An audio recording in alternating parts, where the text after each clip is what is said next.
प्रिय विद्यार्थियों, नमस्कार। आपका हमारे गुरु शिखर YouTube चैनल पर हार्दिक स्वागत है। जिन विद्यार्थियों ने हमारे इस चैनल को अभी तक सब्सक्राइब नहीं किया है वो तुरंत ही सब्सक्राइब कर दें और बेल आइकन बटन पे क्लिक भी करें ताकि आपको आने वाले नए वीडियोज मिलते रहें। तो कुछ स्टूडेंट्स की रिक्वायरमेंट थी कि सर आपने ऑर्गेनिक कंपाउंड्स और हाइड्रोकार्बन्स के नोमेनक्लेचर के 3 मेथड्स बताए थे। फर्स्ट था आपका कॉमन और ट्रिवियल मेथड, सेकंड आपका था डेराइव्ड मेथड और थर्ड आपका था IUPAC यानी international union of pure and applied chemistry, अंतर्राष्ट्रीय शुद्ध विशुद्ध रसायन संघ जो आपका प्रणाली थी, उस प्रणाली के बारे में कुछ स्टूडेंट्स की रिक्वायरमेंट थी, मांग थी कि सर हमें IUPAC पत्ती करवाइए। तो आप हेडिंग लगाइए थर्स्ट प्रोसेस IUPAC, इसी को बोलते हैं IUC, इसी का नाम है जी IUPAC, इसी को बोलते हैं जी सिस्टेमेटिक और इसी को बोलते हैं जी जेनेवा सिस्टम। तो आपके तीसरे सिस्टम का नाम याद रखें, IUC system, IUPAC system, systematic system और जेनेवा सिस्टम। तो देखिएगा IUPAC सिस्टम जो है वो जनरली 2 चीज़ों में हम पढ़ेंगे। फर्स्ट हम पढ़ेंगे हाइड्रोकार्बन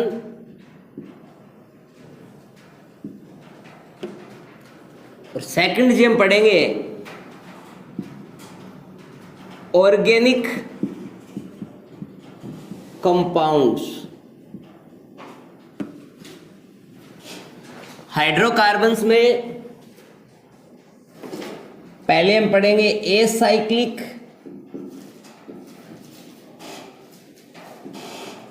हाइड्रोकार्बन्स में, उसके बाद हम पढ़ेंगे साइक्लिक हाइड्रोकार्बन्स और एसाइक्लिक जो हाइड्रोकार्बन्स है उसमें फर्स्ट हम पढ़ेंगे एल्केन में, या फिर हम बोल सकते हैं कि ये साइक्लिक हाइड्रोकार्बन्स में पहले हम पढ़ेंगे सैचुरेटेड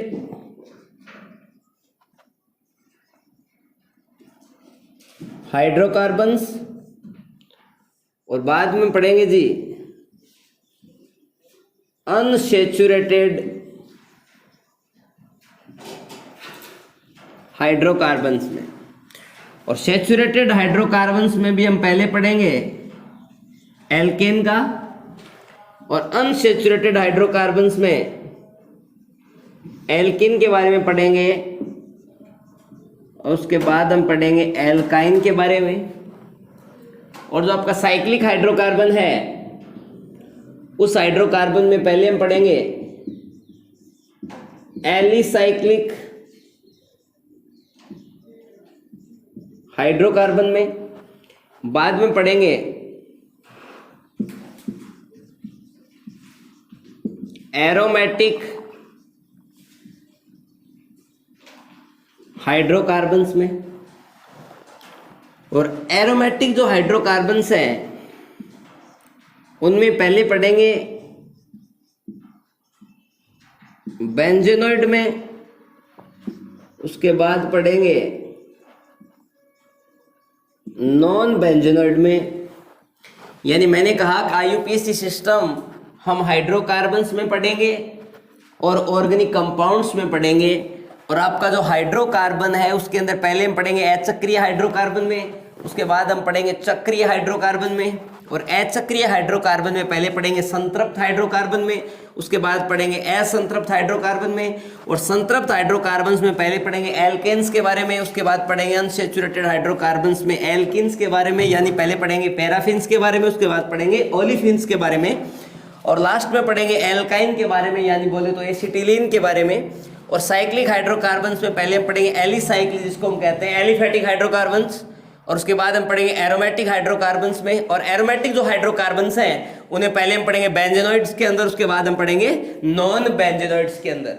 इसी टाइप से आपके जो ऑर्गेनिक कंपाउंड जो हैं उनका भी क्लासिफिकेशन यदि हम करें तो इसी टाइप से ध्यान से देखें कि ऑर्गेनिक कंपाउंड जो हैं उनका क्लासिफिकेशन चलो हम बाद में खैर अलग से कर लेंगे। तो पहले आप हेडिंग ये लगा सकते हो कि नोमेनक्लेचर ऑफ या IUPAC nomenclature of hydrocarbons. IUPAC nomenclature of hydrocarbons. तो इसकी फर्स्ट हेडिंग रहेगी I.U.P.A.C यानी international union of pure and applied chemistry, IUPAC nomenclature of hydrocarbons. मैंने कहा कि हाइड्रोकार्बन्स का IUPAC नामकरण। तो हाइड्रोकार्बन्स का IUPAC नामकरण करेंगे, उसके लिए एक रूल है। तो जनरल जो रूल है उसको याद रखें आप। पहले सबसे पहले लिखा जाता है सेकेंडरी परफिक्स, उसके बाद लिखते हैं प्राइमरी परफिक्स, उसके बाद लिखते हैं वर्ड रूट, उसके बाद लिखते हैं जी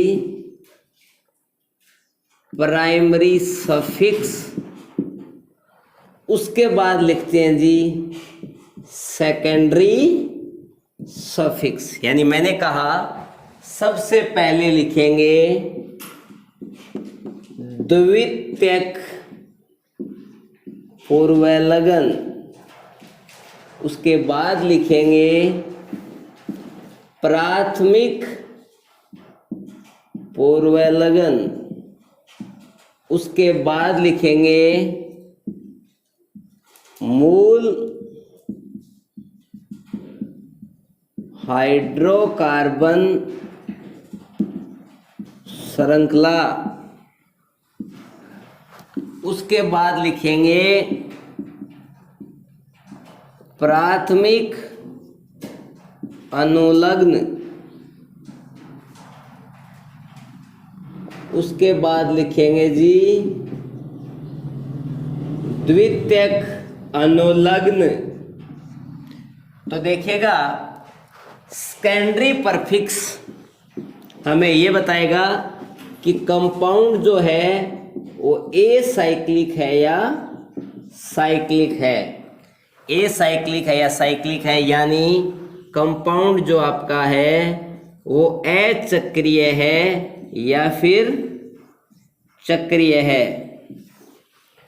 और प्राइमरी परफिक्स यानी प्राथमिक पूर्वलगन ये हमें बताएगा कि सब्स्टिट्यूट कौन सा है। सब्स्टिट्यूट ग्रुप बोले तो प्रतिस्थापी समूहों के बारे में बताता है। उसके बाद हम पढ़ते हैं वर्ड रूट यानी मूल हाइड्रोकार्बन श्रृंखला। ये आपको श्रृंखला में कार्बन परमाणुओं की संख्या को बताता है। यानी मूल हाइड्रोकार्बन श्रृंखला में कार्बन परमाणुओं की संख्या को बताता है, या number of carbon atoms in parent hydrocarbon chain. Primary suffix बताता है number of bonds, number of carbon and carbon bonds, carbon carbon के बीच बॉन्ड किस टाइप के हैं। और द्वितीयक अनुलग्न हमें बताता है फंक्शनल ग्रुप के बारे में। फंक्शनल ग्रुप, लेकिन हाइड्रोकार्बन्स के अंदर हम फंक्शनल ग्रुप जिसको आप कहते हो क्रियात्मक समूह है, इसके स्टडी हम हाइड्रोकार्बन्स में नहीं करते, क्योंकि हाइड्रोकार्बन्स में कार्बन और हाइड्रोजन से मिलकर बाइनरी कंपाउंड्स होते हैं, उनमें किसी भी प्रकार का कोई क्रियात्मक समूह नहीं होता है। इसलिए सेकेंडरी सफिक्स इसके अंदर हम नहीं पढ़ते हैं। तो द्वितीयक पूर्वलगन तो क्या बताए, कंपाउंड है चक्रीय है या सक्रिय है। प्राथमिक पूर्वलगन बताएगा कि प्रतिस्थापी समूह कौन सा है। मूल हाइड्रोकार्बन श्रृंखला बताएगी कार्बन श्रृंखला में कार्बन परमाणु कितने हैं। कार्बन परमाणु 1 होने पे वर्ड यूज करते हैं मेथ, 2 होने पर एथ, 3 होने पर प्रोप, 4 के लिए ब्यूट, 5 के लिए पेंट, 6 के लिए हेक्स, 7 के लिए हेप्ट, 8 के लिए ऑप्ट, 9 के लिए नॉन, 10 के लिए dec, undec, dodec, tridec, tetradec, pentadec, hexadec, heptadec, octadec, nonadec, icos, uneicos, bi icos, tri icos, इस टाइप से ये चलते जाते हैं। प्राथमिक अनुगमन number of carbon carbon bonds के बारे में बताता है, यानी कार्बन कार्बन सिंगल बॉन्ड के लिए वर्ड यूज करते हैं ene, carbon carbon double bond के लिए वर्ड यूज करते हैं इन, कार्बन कार्बन ट्रिपल बॉन्ड के लिए वर्ड यूज करते हैं आइन, और कार्बन डबल बॉन्ड कार्बन और कार्बन ट्रिपल बॉन्ड कार्बन एक साथ आ जाए तो वर्ड यूज करते हैं इनाइन। और आपके पास सेकेंडरी सफिक्स इसके अंतर्गत है ही नहीं। तो देखिएगा नोमेनक्लेचर ऑफ हाइड्रोकार्बन्स या IUPAC नोमेनक्लेचर ऑफ जो हाइड्रोकार्बन्स है उनके अंदर फर्स्ट हम पढ़ेंगे एसाइक्लिक हाइड्रोकार्बन्स के अंदर नोमेनक्लेचर, और एसाइक्लिक हाइड्रोकार्बन्स के अंदर भी हम क्या इसको पढ़ेंगे, सबसे पहले पढ़ेंगे एल्केन्स को। तो आपकी हेडिंग थी IUPAC नोमेनक्लेचर ऑफ हाइड्रोकार्बन्स, इसके अंदर फर्स्ट हेडिंग है IUPAC nomenclature of acyclic hydrocarbons यानी अचक्रीय हाइड्रोकार्बनों का IUPAC नामकरण। और इसके अंदर भी हम इसकी जो फर्स्ट हेडिंग है A1 वो हम पढ़ेंगे IUPAC नोमेनक्लेचर ऑफ एल्केन्स, या फिर हम इनको बोल सकते हैं जी पैराफिन्स। क्या बोल सकते हैं जी? पैराफिन्स, यानी एल्केनों के IUPAC नामकरण। यानी IUPAC नामकरण हाइड्रोकार्बन में पढ़ेंगे, हाइड्रोकार्बन के अंदर किस में पढ़ेंगे, एसाइक्लिक में पढ़ेंगे, और एसाइक्लिक में सबसे पहले किसके बारे में पढ़ेंगे, एल्केन के बारे में पढ़ेंगे। तो देखो IUPAC के अंदर हमारी जो मेन हेडिंग यहाँ रहेगी वो रहेगी IUPAC नोमेनक्लेचर ऑफ एल्केन्स, यानी एल्केनों में IUPAC नामकरण। तो एल्केनों के IUPAC नामकरण के लिए कुछ रूल्स हैं, उन रूल को फॉलो करना पड़ेगा, और जब हमें इन रूल्स के बारे में पता चल जाएगा तो हम IUPAC नामकरण आसानी से कर लेंगे। सबसे पहले है सर्वाधिक लंबी कार्बन श्रृंखला का चयन। सबसे पहले रूल क्या होगा, सर्वाधिक लंबी कार्बन श्रृंखला का चयन, सिलेक्शन ऑफ लॉन्गेस्ट चेन। पहला रूल है selection of longest chain rule, यानी मैंने कहा सबसे पहले सर्वाधिक लंबी कार्बन श्रृंखला का चयन करना है। तो इसके अंदर आप चाहो तो लिख सकते हो कि चयनित सर्वाधिक लंबी कार्बन श्रृंखला सबसे पहले दिए गए हाइड्रोकार्बन्स में सर्वाधिक लंबी कार्बन श्रृंखला का चयन किया जाता है। जैसे मैं आपको एग्जांपल देता हूं, एग्जाम्पल नंबर फर्स्ट देखिएगा, CH3 CH2 CH2 CH CH3 CH C2H5 और ये लो जी CH3 ये है। तो आपको सबसे पहले लंबी कार्बन श्रृंखला का चयन करना है, इसलिए इसको भी आप इस तरीके से रिप्रेजेंट करने के अलावा आप इसको कैसे लिख सकते हो, CH2 CH3। तो आप इस एथिल ग्रुप की जगह ये लिख दो, तो आप ऐसे लिख सकते हो इसे CH2 CH3। तो आप देखिएगा सबसे पहले लंबी कार्बन श्रृंखला का चयन करो, 1 2 3 4 5 1 2 3 4 5 6 7, यानी इससे लंबी कार्बन श्रृंखला और नहीं हो सकती। तो ये आपने लंबी कार्बन श्रृंखला का चयन किया। एग्जाम्पल नंबर आपको मैं सेकंड और दे देता हूँ, CH3 CH CH CH3 CH3 CH2 CH2 CH3। तो यहाँ देखिए 1 2 3 4 5 1 2 3 4 5 6 1 2 3 4 5 6। तो आप सबसे पहले सबसे लंबी कार्बन श्रृंखला का चयन करेंगे। इसी टाइप से एक एग्जांपल आपको और दे देता हूँ मैं, CH3 CH CH2 CH3 CH CH CH3 CH3 CH2 CH2 CH3। तो ये 1 2 3 4 5 6 1 2 3 4 5 6 1 2 3 4 5 6 7 सबसे लंबी कार्बन श्रृंखला 7 कार्बन की बन रही है। मैं इस श्रृंखला का चयन, इस प्रकार से पहला रूल है सबसे पहले सबसे लंबी कार्बन श्रृंखला का चयन करना। सेकंड नियम लिखो, वरीय कार्बन श्रृंखला का चयन, वरीय कार्बन श्रृंखला का चयन, maximum substitute selection rule. Second आपका है maximum substitute selection rule, maximum substitute selection rule, maximum substitute selection rule, यानी वरीय कार्बन श्रृंखला का चयन। तो इसके अंदर क्या लिखते हैं कि किसी एल्केन अणु में सबसे लंबी कार्बन श्रृंखला यदि 2 या 2 से अधिक संभव हो तो हम उस कार्बन श्रृंखला का चयन करते हैं जिसके अंदर मैक्सिमम सब्स्टिट्यूट यानी प्रतिस्थापी समूह है अधिकतम हो। जैसे for example CH3 CH CH CH3 CH3 और इसको जी CH2 बना लो और यहाँ लिख दो जी CH3।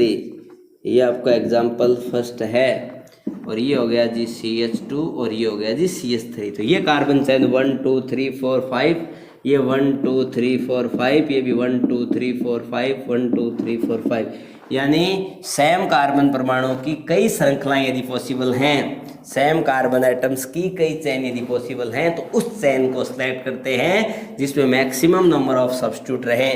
तो मीन्स आपने इस चेन को सिलेक्ट कर लिया जिससे आपके पास सब्स्टिट्यूट जो हैं वो 1 और 1 2 रह गए, और ऐसे यदि सिलेक्ट करते तो सब्स्टिट्यूट 1 बचता। तो ये होता है मैक्सिमम सब्स्टिट्यूट सिलेक्शन रूल।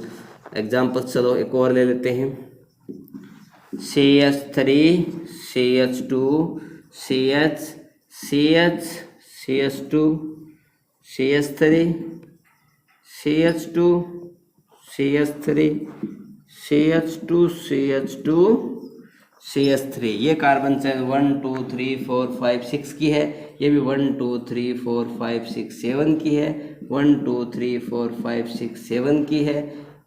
और इधर आप ऐसे कर लो, चलो CH2 ये लगा दो CH3, तो 3 और 3 6 एक साथ 1 2 3 4 5 6, ये भी 7। तो 7 7 के तो आप इस चेन को सिलेक्ट करेंगे तो एक ही सब्स्टिट्यूट बचेगा, और इस चेन को यदि आप सिलेक्ट कर लेते हो तो आपके पास नंबर ऑफ सब्स्टिट्यूट 2 बच गए, एक तो ये रहा और एक आपके पास ये रहा। तो उस कार्बन श्रृंखला का चयन किया जाता है जिसके अंदर नंबर ऑफ सब्स्टिट्यूट ज़्यादा हो। Example number 3 CH3 CH2 CH CH3 CH3 CH2 CH2 CH3 और CH3। तो सबसे पहले लंबी कार्बन श्रृंखला 1 2 3 4 5 6 1 2 3 4 5 6 7 और 1 2 3 4 5 6। इधर भी चलो मैं एक और कर देता हूँ CH2 CH3, और इधर मैं ये लगा देता हूँ CH3 और ये लो जी CH3। तो ये देखो 1 2 3 4 5 6 7 1 2 3 4 5 6 7 1 2 3 6 7, इन कई चेन सेलेक्ट हो रही हैं। तो उस चेन इस चेन को सिलेक्ट करें तो कितने सब्स्टिट्यूट बाहर रह रहे हैं 1 2 3 4, और इस चेन को सिलेक्ट करें तो नंबर ऑफ सब्स्टिट्यूट देखो 1 2 3 4 5। तो उस चेन को सिलेक्ट करते हैं जिसमें नंबर ऑफ सब्स्टिट्यूट ज़्यादा हो। फॉर एग्जांपल एक एग्जांपल और ले लेते हैं, CH3 CH2 CH CH2 CH3 CH CH CH3 CH2 CH3 CH CH3 और CH3। सबसे पहले लंबी कार्बन श्रृंखला 1 2 3 4 5 6 1 2 3 4 5 6 7 1 2 3 4 5 6 1 2 3 4 5 6 यानी 7 कार्बन एटम की 2 चेन पॉसिबल है। तो इस चेन को सिलेक्ट करेंगे ताकि 1 और ये 2 और ये 3 सब्स्टिट्यूट रह गए। तो ये आपका maximum substitute selection rule. Same carbon atom की कई चेन पॉसिबल हों तो उस कार्बन श्रृंखला का चयन किया जाता है जिसके अंदर प्रतिस्थापी समूहों यानी सब्स्टिट्यूट की संख्या अत्यधिक होती है। तो ये है एल्केनों के नामकरण का सेकंड रूल। थर्ड है numbering of carbon atoms in chain. Third है numbering of carbon atoms in chain यानी श्रृंखला में कार्बन परमाणुओं का क्रमांकन। श्रृंखला में कार्बन परमाणुओं का क्रमांकन कैसे करते हैं? तो इसके अंदर फर्स्ट लिखो चयनित सर्वाधिक लंबी कार्बन श्रृंखला का क्रमांकन। चयनित सबसे लंबी कार्बन श्रृंखला का क्रमांकन उस सिरे से किया जाता है। चयनित सबसे लंबी कार्बन श्रृंखला का क्रमांकन उस सिरे से किया जाता है जिस सिरे से लगे हुए प्रतिस्थापी समूह की स्थिति को जिस सिरे से लगे हुए प्रतिस्थापी समूह की स्थिति को न्यूनतम अंक मिले। For example CH3 CH CH3 CH2 CH2 CH3। तो नंबरिंग हम इधर से करेंगे ताकि ये जो प्रतिस्थापी समूह यहाँ पे लगा तो 1 2 पे आएगा, इधर से करें तो 1 2 3 4 पे आएगा। तो किधर से नंबरिंग करते हैं 2 3 4 5, ये नंबरिंग करेक्ट है। और इधर से यदि नंबरिंग करें 2 3 और इसको 4 मिले फिर यहाँ 5, तो ये नंबरिंग क्या है जी? रॉन्ग है। ऐसे ही आप एग्जाम्पल नंबर सेकंड देखिए CH3 CH2 CH CH2 CH3 CH2 CH2 CH3। तो ये कार्बन श्रृंखला हमने सेलेक्ट कर ली। अब इधर से 1 2 3 मिल रहा है सब्स्टिट्यूट को 1 2 3 4 5 और 6। ठीक है जी। इधर से 1 2 3 4 5 और 6। तो हम ये जो प्रतिस्थापी समय इधर से 3 नंबर मिल रहा है, इधर से 4 मिल रहा है, दिस करेक्ट और दिस इनकरेक्ट। इस टाइप से हम नंबरिंग करते हैं कि सर्वाधिक जो चयनित लंबी कार्बन श्रृंखला चयन करने के बाद कार्बन परमाणु का जो क्रमांकन है उसे उस सिरे से किया जाता है जिस सिरे से प्रतिस्थापी समूह को न्यूनतम अंक मिले। इसी का सेकंड पॉइंट, यदि एल्केन श्रृंखला में इसी का सेकंड पॉइंट, यदि एल्केन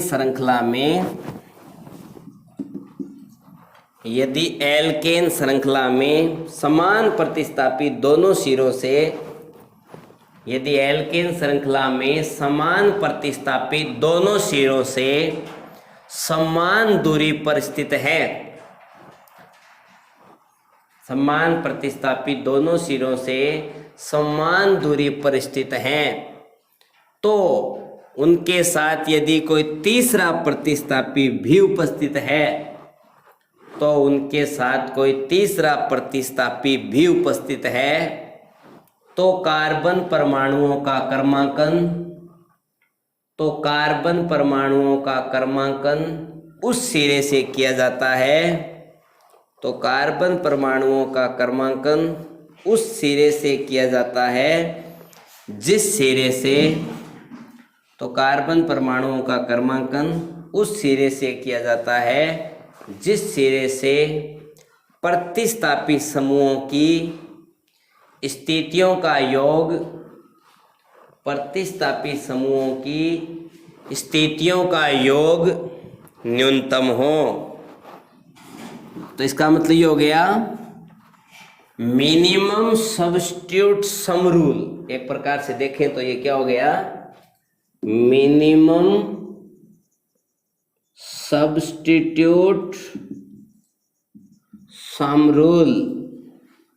यानी ये कोई कार्बन श्रृंखला है, CH3 CH CH3 CH2 CH CH2 CH2 CH CH3 और ये लो जी CH3। यानी दो समान प्रतिस्थापित दोनों सिरों से समान दूरी पर है। इधर भी जुड़ा हुआ है मेथिल, इधर भी जुड़ा हुआ है मेथिल, इधर से मेथिल 2 नंबर पे आ रहा है, इस कार्बन श्रृंखला करें तो भी ये मेथिल 2 नंबर पे, दोनों सिरों से दोनों समान प्रतिस्थापित समान दूरी पर हो।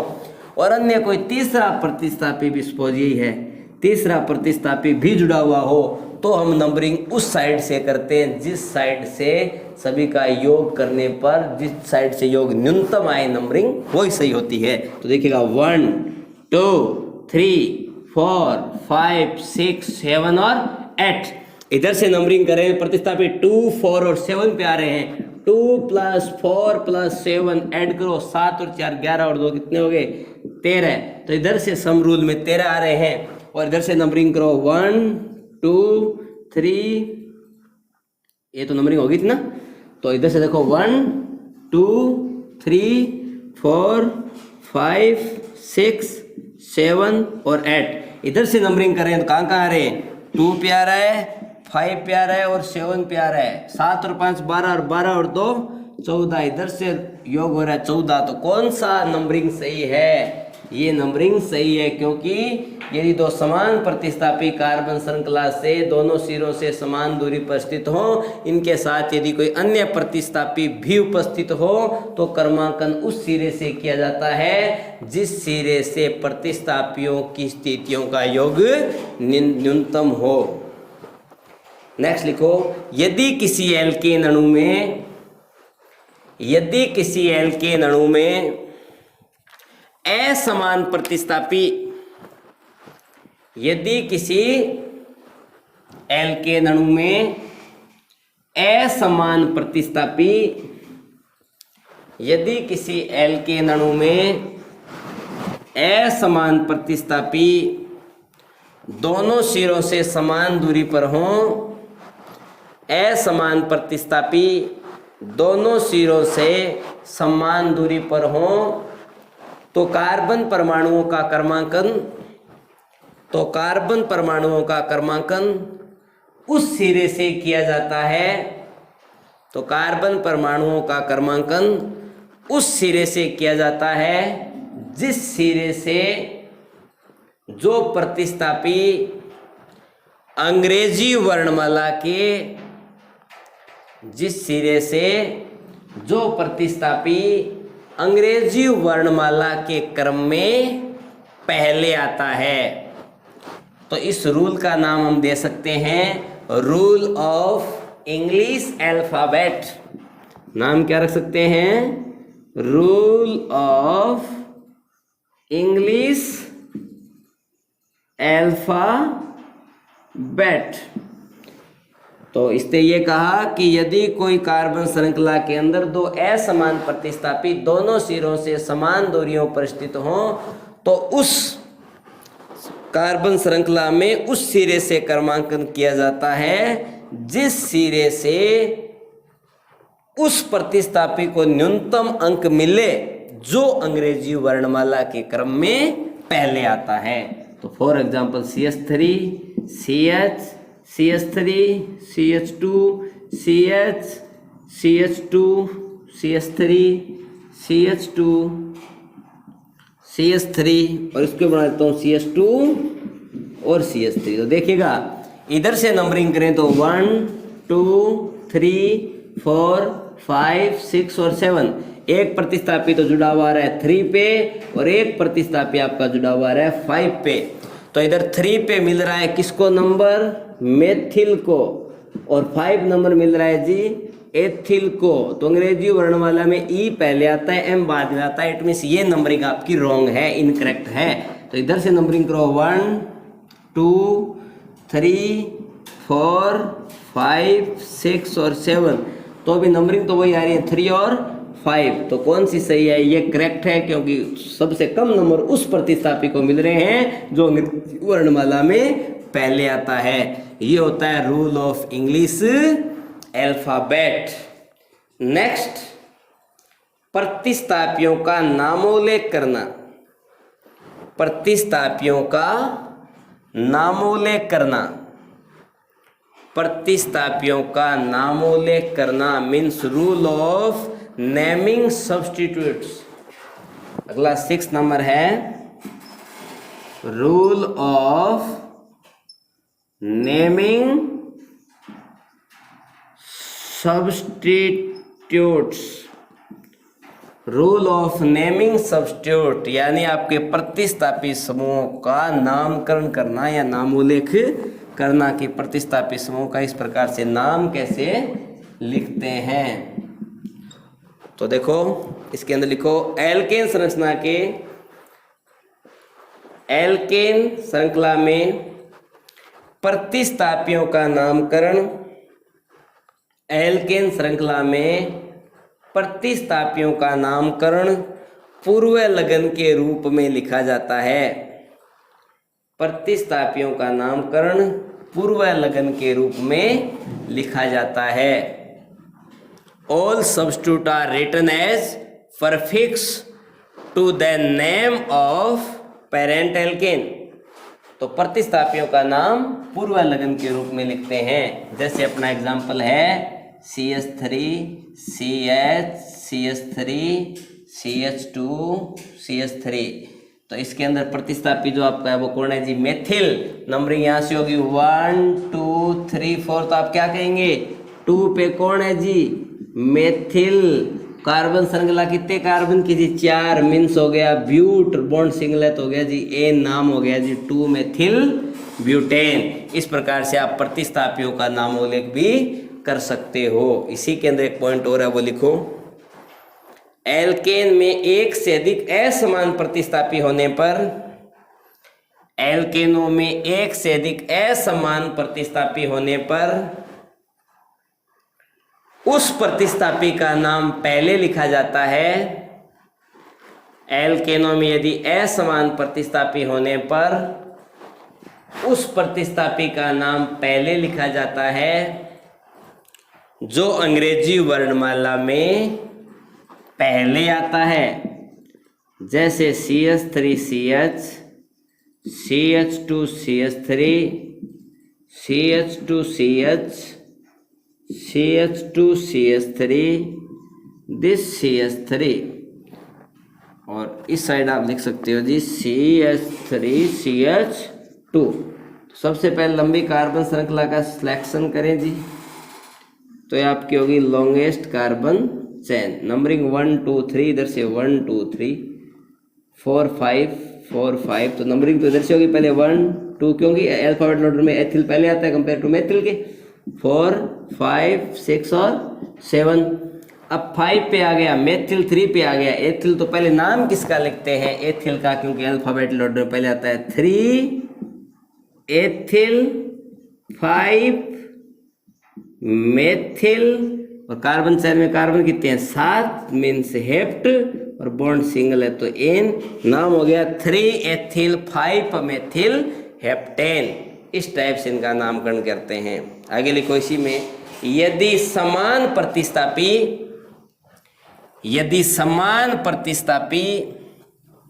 एक से अधिक संख्या में हो, यदि समान प्रतिस्थापी एक से अधिक संख्या में हो तो उनके नाम से पहले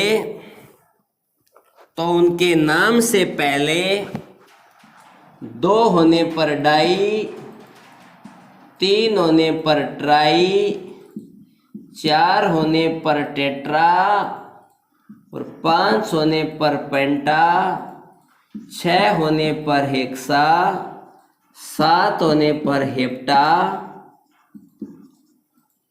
इसी प्रकार 8 होने पर ऑक्टा प्रकार के शब्दों का इस्तेमाल किया जाता है। तो मैंने कहा समान प्रतिस्थापी एक से अधिक संख्या में होने पर उनका नाम लिखने से पहले 2 होने पर डाई, 3 होने पर ट्राई, 4 होने पर टेट्रा, 5 होने पर पेंटा, 6 होने पर हेक्सा, 7 होने पर हेप्टा और 8 होने पर ऑक्टा।